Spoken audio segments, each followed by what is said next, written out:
Hey, what's up everyone, and welcome back to another episode of Can It Game. Today, we're looking at the Nubia Music Pro, a budget smartphone that's marketed for its audio features rather than gaming.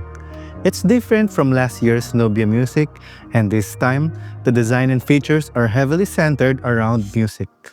But the real question here is whether this 4,299 peso phone can actually handle gaming. That's what we're here to find out. Nubia is usually known for its Red Magic gaming phones, but the Music Pro takes a different approach. It's built like a phone that doubles as a portable speaker, complete with a flashy vinyl-inspired design and a triple speaker setup. Spec-wise, the Nubia Music comes with a 6.7-inch HD Plus IPS LCD display with a 120Hz refresh rate. The resolution is only HD+, so it's not the sharpest, but the higher refresh rate makes everyday use and scrolling much smoother. Powering the device is the Unisoc T7200 chipset, paired with a Mali G57 GPU. It comes with a 4GB of RAM and 128GB of storage, which you can expand with a micro SD card if needed. The battery is a big 5000 mAh unit, though charging is limited to 10 watts wired, which means it takes more than 2 hours to fully recharge. For audio, Nubia packed in a 2.1 channel system with 3 speakers, promising up to 600% louder volume compared to other phones. And thankfully, it also retains a 3.5mm headphone jack. It runs on Android 14 with Nubia's MyOS skin, which isn't the cleanest, but it's simple enough to use. On paper, the specs are clearly entry-level, so we don't expect flagship performance. But before diving into real games, we ran some benchmarks, which will flash on the screen. The results show what you'd expect from a budget phone. That said, benchmarks only tell part of the story. So, let's see how it actually performs in games. For our gaming test, we played 5 games. Each game was played for about 30 minutes on default graphics settings, and we tracked the average FPS and the average surface temperature of the phone. We used this method because a longer play session gives a more realistic measure of performance, and checking the temperature tells us if the phone stays comfortable to hold. So let's talk results. Call of Duty Mobile was smooth at 60 frames per second, with the phone staying around 34 degrees Celsius. That's excellent for a budget device, and it means CODM is more than playable here.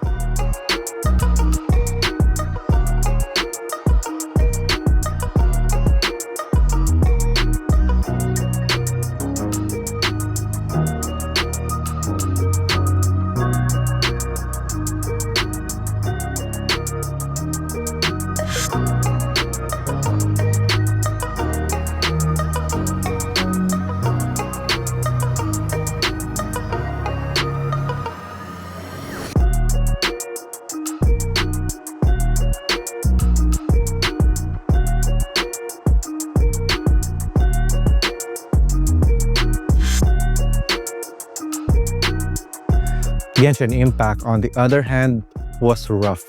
It averaged around 22 FPS at 35 degrees. Technically, it runs, but the lag during combat makes it hard to enjoy.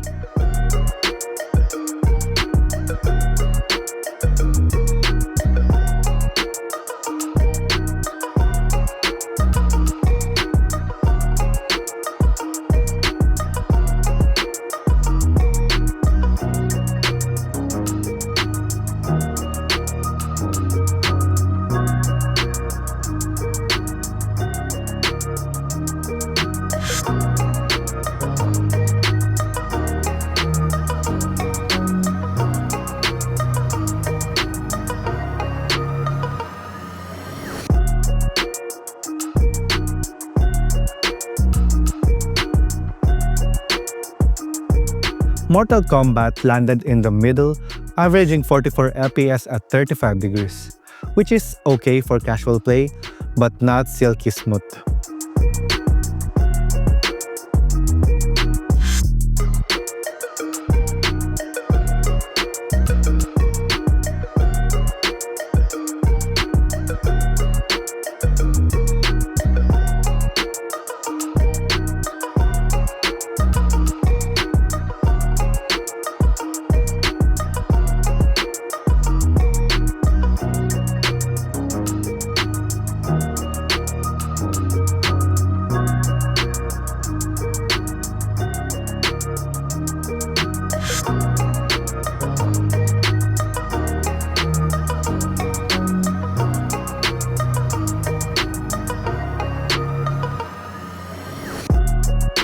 Mobile Legends was another win, running at a stable 60 FPS, even at high graphics with temps hitting 37 degrees after half an hour. For mobile players, this is a reliable experience.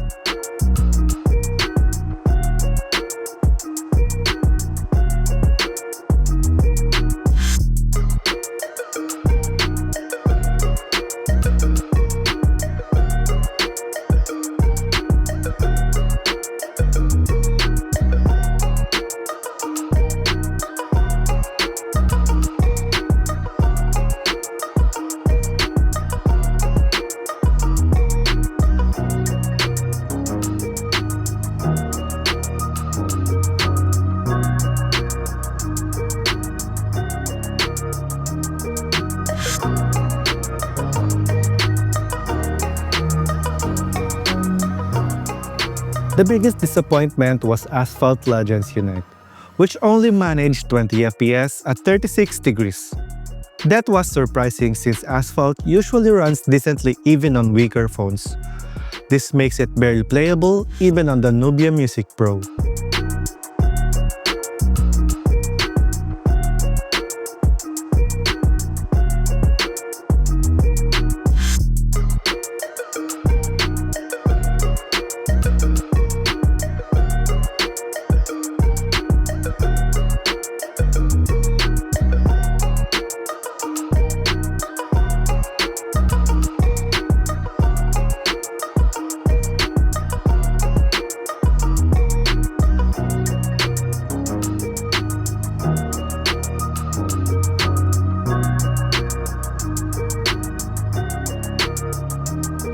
So, can it game?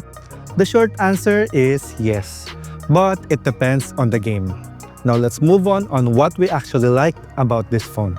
The first is the price. At $4,299, it's one of the most affordable smartphones you can buy right now with features like a 120Hz screen. That refresh rate is rare at this level and makes the phone feel snappier than it really is. Next is the battery life. The 5000 mAh cell combined with the low power chip and a 720p display means it can last a whole day of use easily, even with some gaming. We also appreciate the headphone jack and micro SD slot, which many brands have removed even in more expensive models. For gamers, having wired audio and expandable storage for big game files is still a big plus. The speakers are also noteworthy. They are incredibly loud, making them great for casual gaming and media use. Finally, the unique design deserves a mention.